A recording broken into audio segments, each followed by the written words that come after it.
अब हम डिस्कस करते हैं ट्रेंड लाइंस के बारे में। ट्रेंड लाइंस बेसिकली हमें बताती हैं ट्रेंड कंटिन्यूएशन के बारे में कि मार्केट जो है बुलिश डायरेक्शन या उसके मोमेंटम को फॉलो कर रही है या बेरिश मोमेंटम की तरफ है। ठीक है, तो लेट्स सपोज मैं आपको कहता हूँ, जैसे भी आपको मैं इसको ड्रॉ करके, मार्केट मूव कर रही है like this, in this manner, है ना, बुलिश।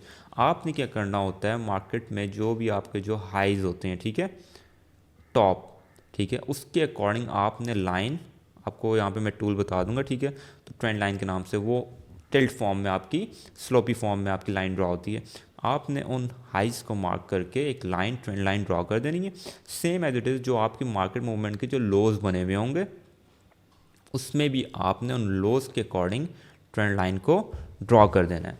तो आप देखेंगे अगर तो मार्केट जो है वो आपकी simple high, higher high, higher low, higher high, higher low, higher high, higher low, उस मोमेंटम को फॉलो करते हुए जा रही है, तो मीन समझ जाएंगे मार्केट अभी बुलिश है।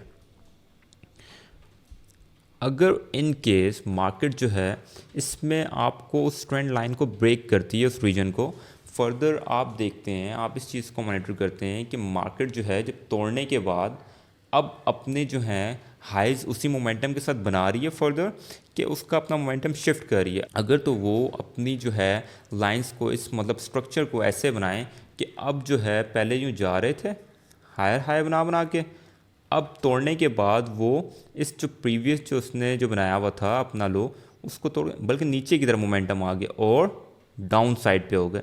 तो मीन्स कि अब क्या हो गया है कि पहले अप साइड मोमेंटम था, अब कौन सा मोमेंटम कंटिन्यू हो गया, डाउन साइड। तो अब अगर ऐसी सिचुएशन मिलती है तो आप समझ जाएं कि आपका ट्रेंड चेंज हो रहा है, ट्रेंड रिवर्सल हो रहा है। ठीक है, तो आपने हमेशा ट्रेंड लाइंस को लगा के बड़े टाइम फ्रेम में एक ओवरव्यू लेना होता है कि मार्केट जो है बुलिश मोमेंटम में है या बेरिश मोमेंटम में है। जैसे कि मैं आपको अभी फर्दर इसको क्लियर करता हूँ कि देखें। अच्छा, अब हम चलते हैं ट्रेंड लाइन की तरफ। तो ये देखें, आप जो हैं ट्रेंड लाइन में कहता हूँ कि मेरे यहाँ पे ये लो हैं, ठीक है, और इस तरह market so on and so forth lows के अकॉर्डिंग मूव करे जा रही है, मुझे आगे की मार्केट का नहीं आइडिया। और इसी तरह मैं अगर हाइज ड्रॉ करूँ तो मेरी ये एक हाई था, सेकंड हाई ये, और थर्ड हाई ये। ठीक है, तो मैंने अब देखना है कि मार्केट का जो मोमेंटम है, अब देखें उन हाइज के अकॉर्डिंग वो पुश बैक एंड फोर्थ करते करते मूव कर रही है। ठीक है, अब मैं कहता हूँ अगर मैंने यहाँ पे देखा कि मेरी इसको रिस्पेक्ट किया, मार्केट जो है वो नीचे आ रही, ठीक है, अगर तो वो इस जोन तक नहीं आती, ठीक है, अब मार्केट ने क्या किया, मार्केट ने इस लेवल को, आप देखें अगर आप मॉनिटर करें तो इस लेवल पे यहाँ पे उसने ब्रेक कर दिया।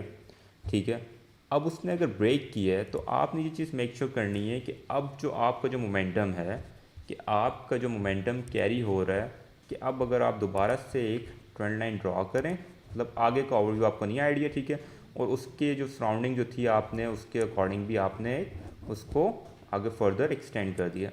अब आपको जो न्यू जोन जो बन रहा है, ठीक है, अगर उसमें भी low high, lower low, higher high, ठीक है, अगर तो इसी मोमेंटम को, आपका मोमेंटम कंटिन्यू हो रहा है, तो आप समझ जाएं कि अभी भी बुलिश मोमेंटम कंटिन्यू हुआ है। अगर इन केस मार्केट में जो है आपकी मार्केट अब जो है, लेट सपोज मैं कहता हूँ यहाँ पे आई, डाउन साइड आई, फिर उसने थोड़ा सा ऊपर पुश दिया और अपने प्रीवियस जो ये वाला लो था इसको तोड़ के नीचे की तरफ आ गई, तो बहुत ज़्यादा चांसेस होंगे कि अब आपके जो हैं अप साइड मोमेंटम की जगह कौन सा मोमेंटम स्टार्ट हो जाएगा, डाउन साइड। तो मार्केट जो है अब बुलिश होने की बजाय क्या हो जाएगी, बेरिश हो जाएगी। ठीक है, तो हम इस तरीके से ट्रेंड लाइन को यूटिलाइज करके ट्रेंड्स को आइडेंटिफाई कर देते हैं कि मार्केट जो है बुलिश मोमेंटम में है या बेरिश मोमेंटम में। ठीक है, तो होप सो आपको ये ट्रेंड लाइन का कॉन्सेप्ट समझ आएगा। Thank you very much.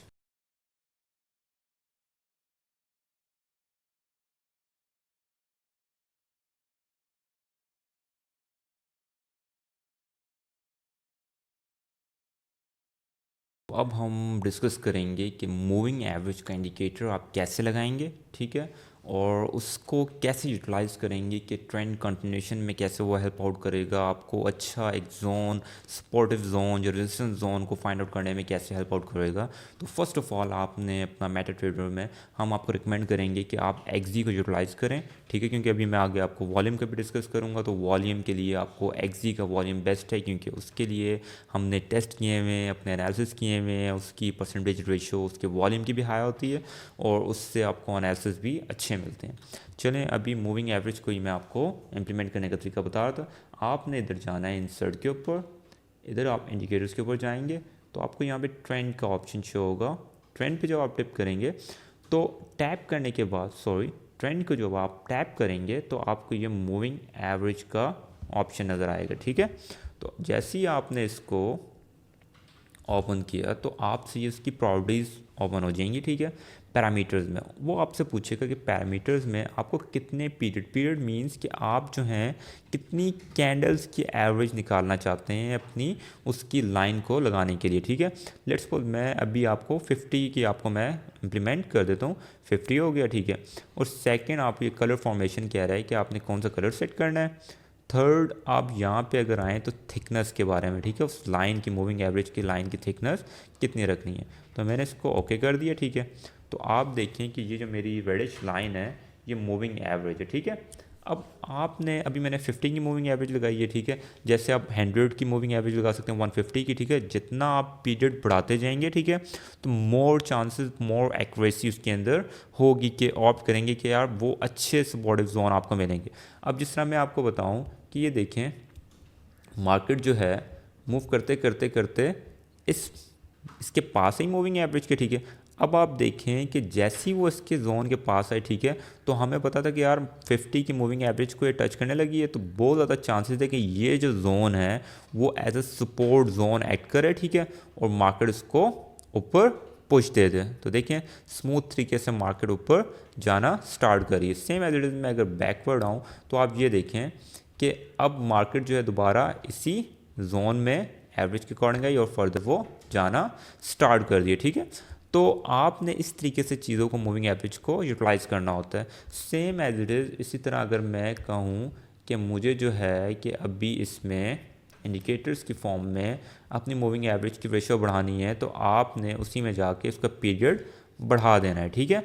तो अब इसी तरह सेम एज इट इज़ हमारे पास आ जाती है एक एक्सपोनेंशियल, ठीक है। एक्सपोनेंशियल में आप जब इसको मेंशन करते हैं, ठीक है, तो होता ये है कि एक्सपोनेंशियल की जो मूविंग एवरेज यूटिलाइज़ करने का ये फ़ायदा होता है कि वो आपको ट्रेंड कंटिन्यूशन में हेल्प कर रही होती है, ठीक है। जितनी आप जो हैं बड़ी एक्सपोनेंशियल, जो अच्छी एक्सपोनेंशियल मूविंग एवरेज को यूटिलाइज़ करेंगे तो वो इंडिकेट करेगा कि आपको ट्रेंड कंटिन्यू हो रहा है। जितनी वो हायर लेवल्स पे होगी, अपर लेवल्स पर होगी, तो वो उसको और वो आपको कंफर्मेशन देगी कि मार्केट उसी मोमेंटम को कंटिन्यू कर रही है और उसी को फॉलो करेगी। तो होप करता हूँ आपको मूविंग एवरेज का कॉन्सेप्ट समझ आ गया होगा। Thank you very much.